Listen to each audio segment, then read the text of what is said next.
Hello friends. ये आपका revision start हो रहा है। ठीक है, क्या स्टार्ट होने जा रहा है? रिवीजन स्टार्ट होने जा रहा है। और रिवीजन हम लोग आर.एस. अग्रवाल की बुक से करेंगे। ये आपकी आर.एस. अग्रवाल के सॉल्यूशन रहेंगे। चैप्टर नेम है सेट। एक्सरसाइज 1 देखेंगे, डेली एक एक्सरसाइज देखेंगे, इससे आपका पूरा रिवीजन हो जाएगा। ठीक है, चलिए वेस्ट नहीं करते हैं टाइम, स्टार्ट करते हैं। Question number first is which of the following are set, justify your answer. आपको क्वेश्चन दिया है, कह रहे a collection of whole numbers less than 10। आपको क्वेश्चन में देखना है कि ये सेट को जस्टिफाई कर रहा है कि नहीं। देखिए, हम पढ़ते हैं, हम डिफिनेशन समझते हैं, और डिफिनेशन समझने के बाद हमें समझ में आ जाता है सेट क्या है ना। लेकिन जब हम क्वेश्चन पे अप्लाई करते हैं तो थोड़ा सा हमें डिफ़िकल्टी होती है कि क्वेश्चन क्या कह रहा है या कैसे हम सेट की डिफिनेशन वहाँ अप्लाई करें। तो इसके लिए पहले हम क्वेश्चन को बहुत अच्छे से रीड करेंगे। कह रहे the collection of all whole numbers less than 10। आपको वोल नंबर्स कलेक्ट करना है। ऑल वोल नंबर्स कैसे हो? लेस देन 10 हो। तो वो वोल नंबर्स पहले बताइए, वोल नंबर्स क्या होते हैं? Whole numbers are 0, 1, 2, 3 and so on. यही होते हैं ना, ये होते हैं कि नहीं? ठीक है, अच्छा। लेस देन 10 वोल नंबर्स क्या हो जाएंगे आपके? लेस देन 10 0, 1, 2, 3, 4 ... 9 तक, 0 से 9 तक आपके लेस देन 10 होंगे। तो एक बात बताइए, जो सेट होता है वो क्या होता है? डिफाइंड होता है। ठीक है, कह रहे a collection which is well defined, जिसे हम डिफाइन कर सकें। तो देखिए, ये देखिए, हमें यहाँ पे ये जो ऊपर collection of whole number less than 10 लिखा है, उसको हमने देखिए यहाँ डिफाइन कर लिया ना। अगर हम इसे डिफाइन कर लिए हैं तो ये क्या है? सेट है। अगर हम इसे डिफाइन नहीं कर पाते तो ये सेट नहीं होता। So this is well defined, so this is called set. Come to next question पे आएंगे। नेक्स्ट कह रहा है विच of the following of the set a collection of good hockey players in India. India में good hockey players अगर हम different person के according देखें तो उनके व्यूज़ डिफरेंट होंगे ना। तो इसका मतलब जो collection of good hockey players हैं इन इंडिया में vary from person to person, वो वेरी करेगा पर्सन टू पर्सन। मेरे अकॉर्डिंग गुड प्लेयर कोई और होगा और आपके अकॉर्डिंग गुड प्लेयर कोई और होगा। तो क्या हम नेम यहाँ पे वेल डिफाइंड नेम लिख पाएंगे उन हॉकी प्लेयर्स के? नहीं लिख पाएंगे, क्योंकि यहाँ पे अगर मैंने किसी और प्लेयर्स का नेम लिखा तो आप कोई और प्लेयर का नेम लिखेंगे, तो ये नॉट डिफाइंड हो गया, not well defined. So this is not a set. इसे तो हम डिफाइन नहीं कर पा रहे हैं, ठीक है, क्योंकि पर्सन टू पर्सन ये वेरी कर सकता है। हो सकता है मेरे अकॉर्डिंग हॉकी प्लेयर कोई और गुड हो और आपके अकॉर्डिंग कोई और। चलिए नेक्स्ट आते हैं। Next question number C, the collection of all question in this chapter. The collection of all question in this chapter. अगर यहाँ मैंने आर.एस. अग्रवाल की बुक ली है और इसमें जो नंबर ऑफ क्वेश्चंस हैं इस चैप्टर में वो डिफ़र कर जाएंगे क्या? नहीं ना, वो तो मेरे अकॉर्डिंग भी सेम रहेंगे और आपके अकॉर्डिंग भी सेम रहेंगे। As the collection of all question in this chapter is known or can be counted as that is it is well defined. So this is the set. तो ये आपका set होगा ना, इट इज़ सेट, क्योंकि question change नहीं होंगे। हाँ, अगर हमने बुक चेंज कर दी तो चेंज हो जाएंगे, लेकिन यहाँ पे बुक तो चेंज नहीं कह रहा है। Come to next is the collection of all the difficult chapters in this book.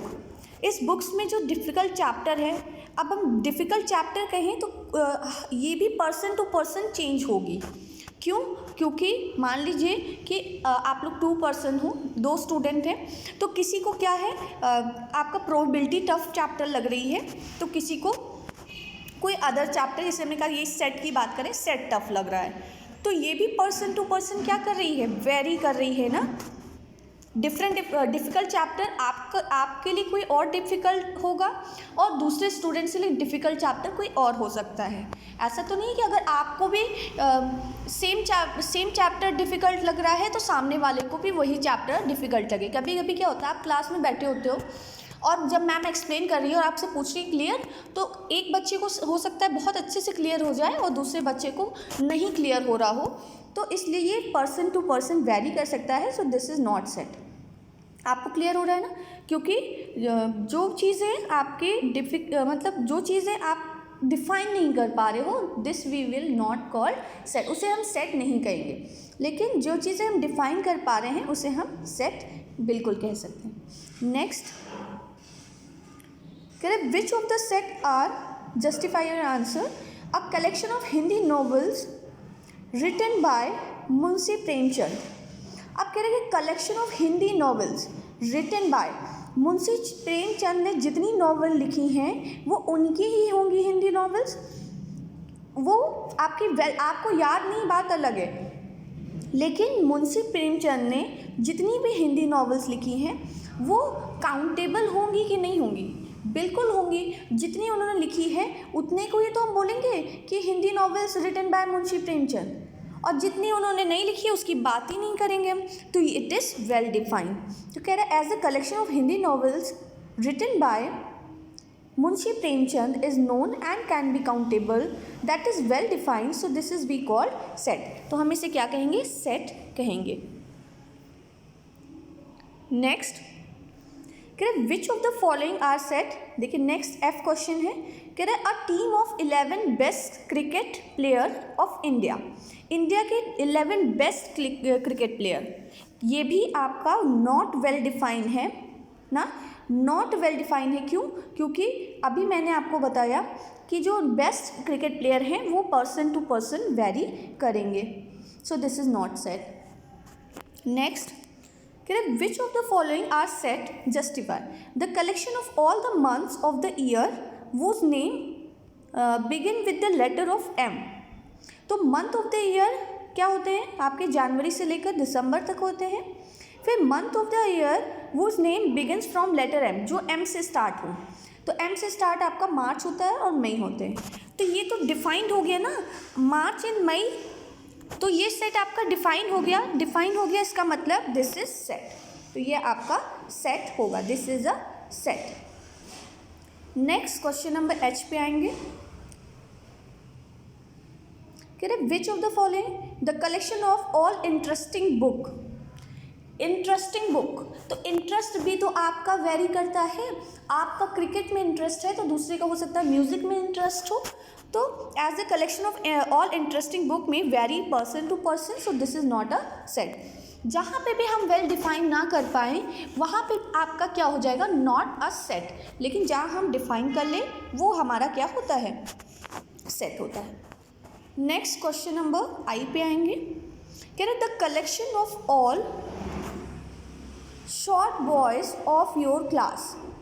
आपके क्लास में जितने शॉर्ट बॉयज़ हैं उनका कलेक्शन। अब देखिए क्या ये आपका सेट होगा या नहीं होगा? As a collection of all short boys of your class में vary person to person, may be sometime consider short boys of height less than 120 centimetre, may be someone consider short boy height less than 90 centimetre, so it is not defined। बिल्कुल आप देखो, आपने कहा हो सकता है कोई पर्सन जो है शॉर्ट बॉयज़ उनको कहता हो जिनकी हाइट 120 सेंटीमीटर से लेस हो, और कुछ पर्सन क्या कहते हैं कि 90 सेंटीमीटर से लेस वाले को हम शॉर्ट बॉयज़ कहेंगे। तो ये भी तो पर्सन टू पर्सन वेरी कर गया ना, तो this is not a set, ये भी आपका नॉट अ सेट है। नेक्स्ट, आप लोग सोच रहे होंगे मैम इतना सारा क्वेश्चन बता रही हैं। बेटा इतना सारा ठीक है, आपको एक क्वेश्चन में अगर क्लियर नहीं हुआ तो नेक्स्ट में हो जाएगा, बाकी सारे क्वेश्चन आपके बुक के हैं, तो मैंने जैसे आपको बताया कि सारे क्वेश्चन कवर करेंगे। द कलेक्शन ऑफ ऑल दो students of your class whose ages exceed 15 years. जिसकी एज कह रहे ऐसे स्टूडेंट आपके क्लास में जिसकी एज 15 ईयर एक्सीड कर गई है, ज़्यादा हो गई है 15 ईयर से। As no the collection of the students of your class whose age is 15 years is known as can be countable. बिल्कुल काउंट कर सकते हैं। आपके क्लास में कितने स्टूडेंट्स, 30 या 40 स्टूडेंट्स। अब उन स्टूडेंट्स में आप जो है आप कहेंगे कि raise your hand whose students age is exceeded 15 years, तो वो आप हाथ रेज कर लिया, आपने काउंट कर लिया, तो ये क्या हो गया, दिस इज डिफाइंड, तो हमने डिफाइन कर दिया ना, तो this is set. Next, a collection of all rich persons of Kolkata. तो कोलकाता में कितने रिच पर्सन है ये फाइंड करना, ये क्या हो जाएगा, ज़रूरी नहीं है। कुछ लोग कहेंगे कि जिनकी इनकम 1 लाख पर एनम है वो रिच है, तो कुछ कहेंगे जिनकी 1 करोड़ पर एनम है वो रिच है। तो ये भी पर्सन टू पर्सन वेरी कर गया, so it is not a set. Next, the collection of all person of Kolkata whose exceeds annual income exceeds of 20 lakh in 4 financial year 2016 to 17, ये set होगा। अब देखो यहाँ पे कुछ वेल डिफाइन कर दिया। अभी ऊपर वाले क्वेश्चन में कह रहा था कि रिच पर्सन इन कोलकाता, तो ये पर्सन टू पर्सन वेरी था कि हम रिच पर्सन उसको कहेंगे कि जो 1 लाख पर एनम कमा रहा है या 1 करोड़ पर एनम कमा रहा है। लेकिन यहाँ पे क्वेश्चन में क्या कर दिया, एक वेल डिफिनेशन दे दी, the collection of all person of Kolkata whose annual income exceeded 20 lakhs in a 4 financial year. जो 4 फाइनेंशियल ईयर में उनकी जो इनकम है वो 20 लाख एक्सीड कर जाती है। तो as a collection of all person of Kolkata who assumed annual income exceed 20 lakh in a 4 financial year is known as well defined. बिल्कुल बता पाएंगे उतने पर्सन क्या होंगे, वेल डिफाइन कर दिया ना कि इतना हमने ये, अब ये नहीं है यहाँ पे कि 1 लाख वाले को हम रिच कहें या 1 करोड़ वाले को, बल्कि यहाँ पे पूरा वेल डिफाइन कर दिया है कि 20 लाख जिसकी क्या है 4 फाइनेंशियल ईयर में इनकम एक्सीड कर गई है। So this is we called set. जहाँ पे वेल डिफिनेशन दे दी जाए वो हमारा क्या हो जाएगा, वेल डिफाइंड हो जाएगा। नेक्स्ट है कि the collection of all interesting dramas written by Shakespeare. Shakespeare में जितने भी ड्रामा लिखे हैं उनका कलेक्शन। तो as the collection of all interesting dramas written by Shakespeare is not well defined because it depends on the person interest। बिल्कुल, आप देखो ड्रामास की बात कही है, इंटरेस्टिंग ड्रामाज, तो ऑल इंटरेस्टिंग ड्रामाज। अब देखा जाए तो शेक्सपियर के बहुत सारे ड्रामाज हैं ना, उन्होंने लिखे हैं, ठीक है, लेकिन उसमें से कौन सी इंटरेस्टिंग है और कौन सी नहीं इंटरेस्टिंग है ये तो पर्सन टू पर्सन वेरी कर गया। अभी आप ये क्वेश्चन गलत करके आते एग्जाम में अगर आ जाता, क्यों, क्योंकि आप सोचते मैम तो कहिए रिटन बाय शेक्सपियर, तो रिटन बाय शेक्सपियर तो सही सेम होगा, लेकिन यहाँ पे एक सेंटेंस जोड़ दिया गया है वो है ऑल इंटरेस्टिंग ना। तो ऑल इंटरेस्टिंग क्या हो गया, ड्रामास आपका वेरी हो गया, वेरी कर गया पर्सन टू पर्सन, क्योंकि हो सकता है कि मेरा इंटरेस्ट उस ड्रामा में हो लेकिन दूसरे का उसमें इंटरेस्ट ना हो। So this is not a set. Next question number 2 पे आते हैं। Question number 2, let A be a set of all even whole numbers less than 10। आपको एक सेट लेना है। सेट आपको बताया है कि हम कोई भी सेट को कैसे डिफाइन करते हैं, एक कैपिटल अल्फ़ाबेट से और मिडिल ब्रैकेट्स का यूज़ करते हैं, उस ब्रैकेट के अंदर जो भी कहा गया है उसे फिल करते हैं। A be a set of all even numbers, even whole numbers less than 10। Less than 10 कौन कौन से इवन होल नंबर्स होते हैं, 2, 4, 6, 8 ना। राइट ए इन अ रोस्टर फॉर्म। तो ये देखिए यही आपका रोस्टर फॉर्म है, ठीक है। अभी नीचे सॉल्यूशन होगा, इसके लिए परेशान मत होइए। ये देखिए ये यहाँ पे, अच्छा हाँ देखिए ज़ीरो भी इंक्लूड कर लीजिएगा भाई, ज़ीरो भी तो है, मैम आपकी ज़ीरो भूल गई, यहाँ पे ज़ीरो भी इंक्लूड करेंगे, ठीक है। तो यहाँ पे सबसे पहले क्या लिखा हमने पूरा डिफाइन करने के लिए, हमने पहले लिखा whole numbers are 0, 1, 2, 3 and so on। फिर even whole numbers less than 10, 0, 2, 4, 6, 8, 9 कहाँ से लिख दिया भाई, 9 नहीं होगा, 9 नहीं होगा, ठीक है। इवन वोल नंबर लेस देन 10, 0, 2, 4, 6, 8। अब इसे सेट में लिखना है, तो सेट में हम कैसे लिखते हैं, सेट में हम यहाँ से लिखते हैं, ये देखिए। सो ए इज इक्वल टू ब्रैकेट बनाया 0, 2, 4, 6, 8। यही आपका जो फॉर्म है सेट का, इसे हम क्या बोलते हैं, रोस्टर फॉर्म। क्या बोलते हैं, रोस्टर फॉर्म, ठीक है। अभी सेट बिल्डर फॉर्म जहाँ पे आएगा वहाँ डिस्कस कर लेंगे। नेक्स्ट क्वेश्चन नंबर 2 देखते हैं। Question number 2, fill in the blanks with the appropriate symbol, with the appropriate symbol epsilon not and epsilon. क्या, अपसाइलन नॉट एंड अपसाइलन। तो अपसाइलन नॉट क्या होता है और अपसाइलन क्या होता है,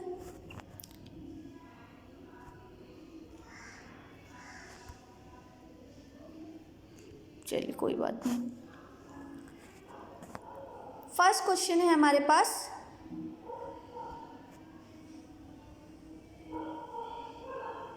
फर्स्ट क्वेश्चन 0.a। अब आपको ये देखना है, ऊपर वाला जो सेट हमने बनाया है ना, ये 0, ये वाला 0, 2, 4, 6, 8, इसमें आपको देखना है और इसमें एप्रोप्रिएट साइन फिल करना है। तो ए क्या है, ए इज़ अ सेट, ए क्या है आपका, सेट है, ठीक है। तो 0 आपका ए के अंदर है, अभी देखिए यहाँ पे मैंने बनाया ना, तो यस ये वाला आपका क्या होगा, अपसाइलन होगा, ठीक है, ये आपका अपसाइलन होगा। और अपसाइलन, देखिए अपसाइलन का मतलब होता है एग्जिस्ट करना, मतलब वो वैल्यू सेट के अंदर एग्जिस्ट कर रही है। और अगर अपसाइलन नॉट, मतलब अपसाइलन बना के हमने इसे कट कर दिया, अपसाइलन कुछ ई की तरह बनता है, लेकिन सी बना के आपको ऐसे बनाना रहता है, ठीक है। तो हम कहेंगे कि अपसाइलन है तो एग्जिस्ट कर रहा है, और अपसाइलन नॉट है तो एग्जिस्ट नहीं कर रहा है, ठीक है। Come to the question. हाँ, सेकंड क्वेश्चन, अगर हम सेट ए कंसीडर करें तो सेट ए में हमारे पास क्या है, 0, 2, 4, 6, 8। तो as 0 is in the set, 0 देखिए सेट के अंदर है, सो 0 बिलोंग्स टू ए। ये आपका अपसाइलन नॉट, अपसाइलन का मतलब होता है बिलोंग्स टू, और अपसाइलन नॉट का मतलब होता है does not belongs to. Epsilon का मतलब क्या होता है, बिलोंग्स टू, मतलब सेट के अंदर बिलोंग कर रहा है। अपसाइलन का मतलब क्या होता है, बिलोंग्स टू। बिलोंग्स टू तब होगा जब वो सेट के अंदर हो वो वैल्यू, और नॉट्स बिलोंग्स टू जब वो वैल्यू सेट के अंदर ना हो। तो 0 बिलोंग्स टू ए, 0 बिल्कुल सेट के अंदर है, तो हमने यहाँ बिलोंग्स टू यूज़ किया। नेक्स्ट देखिए क्वेश्चन नंबर बी, देखिए क्वेश्चन नंबर बी में कह रहे here is a set 10 is not in a set, 10 आपका सेट के अंदर नहीं है। सो 10 हिंस हम क्या लिखेंगे, 10 does not belongs to A. Belongs बनाना आ गया आपको, डज नॉट बिलोंग्स बनाना आ गया, ये आपका बिलोंग्स है, ये डज नॉट बिलोंग्स है, ठीक है, क्लियर। चलिए नेक्स्ट क्वेश्चन पे आएंगे। क्वेश्चन नंबर सी, कह रहे here A is a set, 3 is not in a set A. 3 पूछ रहा है, तो 3 क्या आपको सेट ए में दिख रहा है, 3 नहीं है ना, so we will say 3 does not belongs to A. Now D, set आपका सेम रहेगा, सेट थोड़ी ना चेंज हो जाएगा, ठीक है, सेट नहीं चेंज होगा, बस क्वेश्चन में क्या पूछ रहा है वो देखना है। अब क्वेश्चन में पूछ रहा है कि is set 6 in belongs to A, तो 6 देखिए यहाँ पे है ना, तो हम कहेंगे hence 6 belongs to A. Next question number 3, कह रहे ए write the following set in roster form. ये देखिए ये आपका सेट बिल्डर फॉर्म है, कौन सा फॉर्म है, ये आपका set builder. Set builder form में हम स्टेटमेंट लिखते हैं, क्या लिखते हैं सेट बिल्डर फॉर्म में, स्टेटमेंट। तो ये आपका कौन सा फॉर्म गिवन है, सेट बिल्डर। कौन सा फॉर्म गिवन है, सेट बिल्डर। चलिए रीड करते हैं क्या गिवन है। कह रहा है ए is equal to x such that x is a natural number which is lies between 30 to 36। x क्या है, एक नेचुरल नंबर है जो किसके बिटवीन लाई कर रहा है, 30 से 36 के बिटवीन लाई कर रहा है। तो आप देखो 30 से 36 जो लाई कर रहा है वो कौन से नंबर होंगे, वो होंगे आपके 30, 31, 32, 33, 34 एंड 35। अच्छा यहाँ पे एक चीज़ देखना आप लोग, ये मैम ने इतना सारा ड्रॉ कर दिया है, देखिएगा ध्यान से। हाँ, यहाँ पे आपको साफ दिख रहा है कि 30 के पास लेस देन इक्वल टू लगा है, इसलिए हम इन्हें यहाँ पे 30 को भी कंसीडर किया है। लेकिन 36 के पास सिर्फ लेस देन लगा है, इसलिए हमने यहाँ 35 पे स्टॉप कर दिया है, 36 को कंसीडर नहीं किया है। जब भी इक्वल लगा रहेगा तो हम क्या कहेंगे, लेस देन इक्वल लगा होगा तो हम इक्वल मतलब उस नंबर को भी कंसीडर करेंगे। लेकिन अगर सिर्फ लेस देन है, इक्वल नहीं लगा है, तो हम उस नंबर को कंसीडर नहीं करेंगे। तो वो नंबर्स क्या हो गए, 30, 31, 32, 33, 34, 35। इसको हमने क्या लिखा, स्मॉल ब्रैकेट। स्मॉल ब्रैकेट नहीं होता है ये आपका ऐसे बनता है, ठीक है, ऐसे बनता है ना, ये सब पढ़ा है आपने, ऐसे फॉर्म होता है। तो ये आपका क्या हो जाएगा, रोस्टर फॉर्म।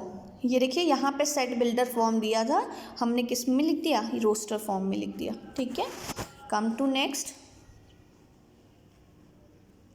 नेक्स्ट है क्वेश्चन नंबर 3, कह रहे write the following set in roster form. फिर से हमें रोस्टर फॉर्म में लिखना है, किस में फाइंड करना है, रोस्टर फॉर्म में। तो रोस्टर फॉर्म में पहले क्वेश्चन को रीड करते हैं। कह रहे x such that x is an integer, x integer है, इंटीजर आप समझते हैं ना, हाँ, किसके बिटवीन लाई कर रहा है। देखिए दो सेंटेंस है, एक तो कह रहा है कि एक्स इंटीजर है, इंटीजर मतलब पॉजिटिव नंबर भी हो, नेगेटिव नंबर भी हो और ज़ीरो भी हो। लेकिन इसमें एक चीज़ कहा कि -4 से 6 के बिटवीन हो और इक्वल साइन भी नहीं लगा, तो वो सेट आपका रोस्टर फॉर्म में क्या बन जाएगा। देखिए अभी नीचे लिखा है लेकिन फिर भी हम लोग बनाते हैं यहाँ पे, ठीक है। चलिए -4 इंक्लूड करेंगे क्या, नहीं करेंगे, ठीक है, क्यों, क्योंकि इक्वल साइन नहीं है। -3, -2, -1, 0, 1, 2, 3, 4, 5 एंड 6। फिर इसको हमने ब्रैकेट में क्लोज कर दिया, ठीक है। ये आपका मीडियन ब्रैकेट है। देखिए आंसर चेक करें, ये देखिए, हाँ, यार the elements of this sets are this and so the set is. अच्छा देखिए हमने यहाँ पे 6 लिख दिया ना, 6 नहीं होगा, यहाँ से 6 हटाना है। क्यों नहीं होगा भैया, इक्वल साइन तो लगा नहीं है ना, इक्वल साइन लगा है क्या, नहीं लगा है, तो ये हम यहाँ से हटा देंगे। फिर -3 से 5 तक होगा, ठीक है। और यहाँ पे देखिए आंसर चेक करिए, क्या है, -3 से 5 तक, ठीक है। Next, write the following set in roster form. अब सबको कह रहा है रोस्टर फॉर्म में लिखने के लिए। क्वेश्चन नंबर सी, कह रहे x such that x is 2 digit number, x कोई 2 डिजिट नंबर है, 2 डिजिट जानते हैं, इसमें का 26 या 36 या 42, तो ये सब क्या है आपके 2 डिजिट नंबर्स हैं, ठीक है। Such that sum of its digit is 9, अगर हम उनके डिजिट्स का सम करें तो वो क्या आए, 9 आए। तो आप देखो यहाँ पे क्वेश्चन, यहाँ पे देखिएगा, सम करने पे 9 आएगा। 9 कब आता है, 0 + 9 करें तब आएगा, 1 + 8 करें तब आएगा, 2 + 7, 3 + 6, 4 + 5, या इन सब पे हम क्या कहेंगे कि वैल्यू क्या आएगी, 9 आएगी, ठीक है। तो हम, लेकिन हम यहाँ पे 90 लिख सकते हैं, 09 नहीं लिख सकते, नॉट अ 2 डिजिट नंबर। क्यों, क्योंकि 09 क्या 2 डिजिट नंबर है, नहीं भाई, ये तो सिंगल डिजिट है। हम सिंगल डिजिट को 9 को 09 लिख सकते हैं, ठीक है। तो एक तो हो गया 90। नेक्स्ट 18 या 81, 1 और 8 से क्या बन सकता है, 18 या 81 बन सकता है। 2 और 7 से क्या फॉर्म हो सकता है, 2 से 27 या 72। 3 और 6 से 36 या 63। 4 एंड 5 से 45 या 54 ना, एंड 5 एंड 4 से 54 या 45। लेकिन ये दोनों को अगर हम ध्यान से देखें तो सेम है ना, 54 एंड 45 सेम है, ठीक है। तो सेम है, इसका मतलब आपका जो सेट आ गया वो कौन कौन सा हो गया, एक आपका 18। अब सेट में आपके नंबर्स कौन कौन से आएंगे, अब आप इसको देख के खुद बता सकते हैं। 18 आएगा, 27, 81, 72, 36, 64, 45, 54। देखिएगा इससे हट के आपके कोई भी नंबर्स नहीं होंगे। फिर the elements in this sets are this, so the numbers are this.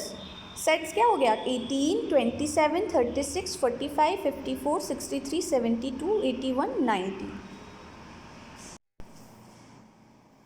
Next student question number 3 देखेंगे। Question number 3, write the following set in roster form. इसमें भी हमें रोस्टर फॉर्म में बनाना है। रोस्टर फॉर्म अभी आपको समझाया ना मैंने। चलिए क्वेश्चन को पहले रीड करते हैं। कह रहे x such that x is an integer, x integer है बिल्कुल।